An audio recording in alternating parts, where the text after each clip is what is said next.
government has conducted fresh airstrikes in the region's capital, Mekele. Tigray television, affiliated with the Tigray People's Liberation Front, has showed images of a destroyed building and civilians were killed in the strikes. The allegations have not been independently verified, but a statement released by the government's communications office said people in Tigray should stay away from areas where the TPLF's military equipment and training facilities were located.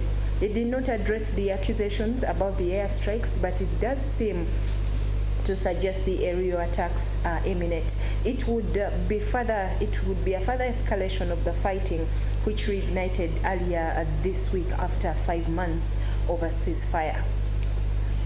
Still in Ethiopia, the World Health Organization boss, Dr. Tedros Ghebreyesus, has revealed he is unable to send money to his starving relatives in Ethiopia's war-torn Tigray region.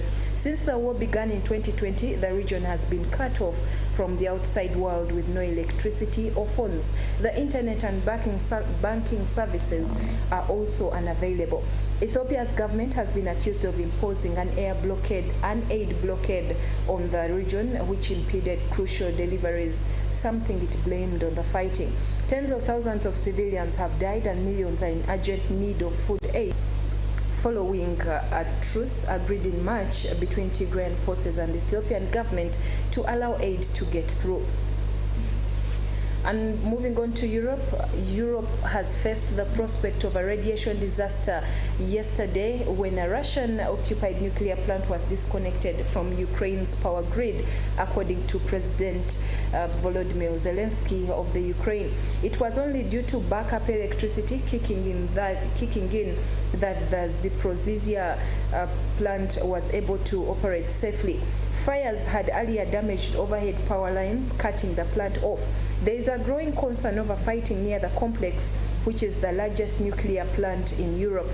The damage was caused by fires, which Ukraine's state nuclear agency said had interfered with power lines connecting the plant yesterday, temporarily cutting Zaporizhzhia off the national grid for the first time in history. This afternoon, the state nuclear company said the plant had been reconnected to the electricity grid, with one of its 6 reactors providing power.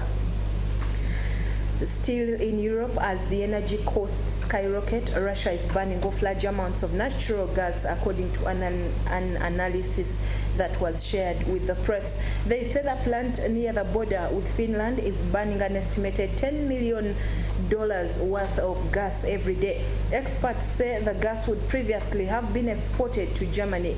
Germany's ambassador to the UK said that Russia was burning the gas because they could not sell it anywhere.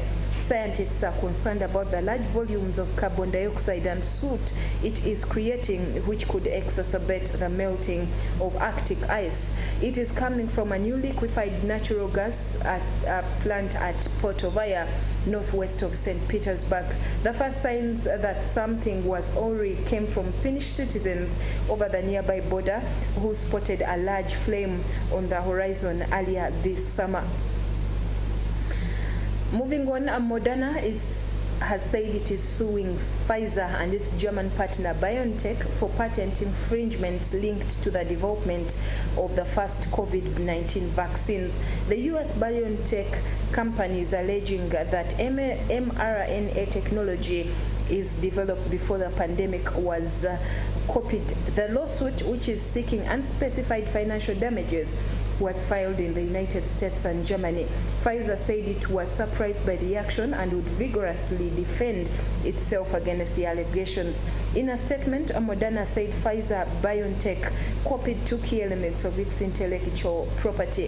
One involves a chemical modification, which Moderna says its scientists were the first to demonstrate in human trials in 2015, and means the vaccine avoids provoking an undesirable immune response. The second alleged infringement is related to the way both vaccines target distinctive spike on the outside of the virus.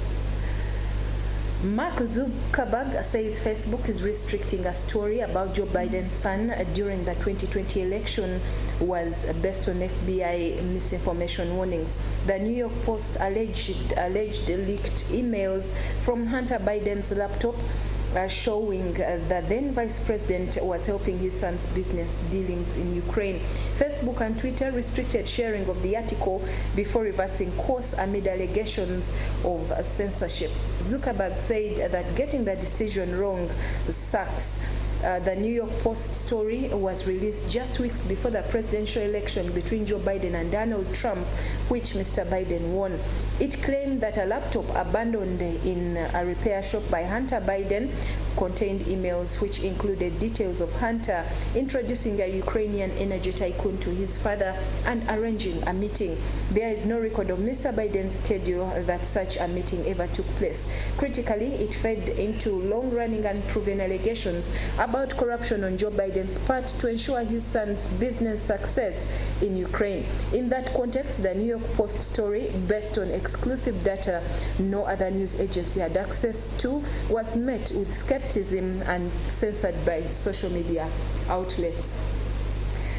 Moving on to Europe, UK-France relations are heading for serious problems if the nations cannot say whether they are friends or enemies, according to the French president. Emmanuel Macron reacted to remarks made by Foreign Secretary Liz Truss, who said the jury was out on whether the French president was friend or foe. Mr. Macron insisted the UK remained an ally despite the occasional error made by its leaders. And Prime Minister Boris Johnson said Mr. Macron was a good buddy of the United Kingdom. Senior politicians have accused Mr. Truss, who is favourite to succeed Mr. Johnson as Prime Minister next month, of damaging the UK's relations with France, a close ally. Ms. Truss, the UK's top diplomat, was asked about French relations during a Conservative Party event where she and her leadership rival Rishi Sunak took questions from party members. And in Asia, millions of people have been affected by floods in Pakistan and hundreds have been killed, and the government has declared a national emergency. Today, the National Disaster Management Authority said more than 900 people had been killed since June, including 34 in the past 24 hours. In the old town of Sukur in southern Sindh province, worn tents line the streets as people seek shelter. Many sit with just beds, all their possessions lost to the water. The streets are flooded and plastic waste has spewed out sewage pipes. Large pools of dirty water have collected, slowing down the drainage. Residents are worried that standing water will bring waterborne diseases with it. It's been raining all week in Sindh province, and there's been little respite for communities hoping to return home to see what can be salvaged. A number of homes in the city centre have been damaged, left with just walls. Well, that brings us to the end of this hour's news update. I remind you of the Karamoja cry. We are sending food relief under the bucket project of Robert Kayanja Ministries to the people of Karamoja. Last month, there were big headlines in the press that over 1,000 people have so far died of starvation in Karamoja. It's in this regard that our pastor stood up and called upon us to send food relief to the people of Karamoja. They are our own. We were able to send over 70,000 tons of food relief to the people of Karamoja.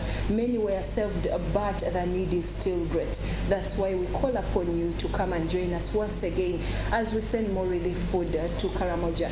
Our team is in Karamoja and they are doing their best to see that they salvage the situation there. However, they still call upon us to save the people of Karamoja. Send your seed to the numbers that will be availed in the services.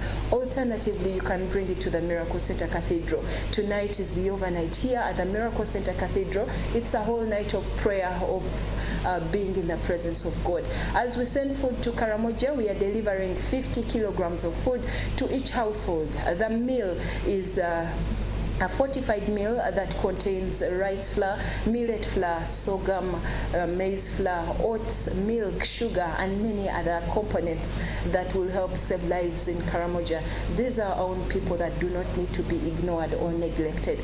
God will tremendously bless you as you send your seed. I remain Mercy Gashegu Sembatia. Tonight is an awesome overnight here at the Miracle Center Cathedral. Come and join us. I've been joined by Livingstone Kawesi for sign language interpretation and translation. God bless you and good night.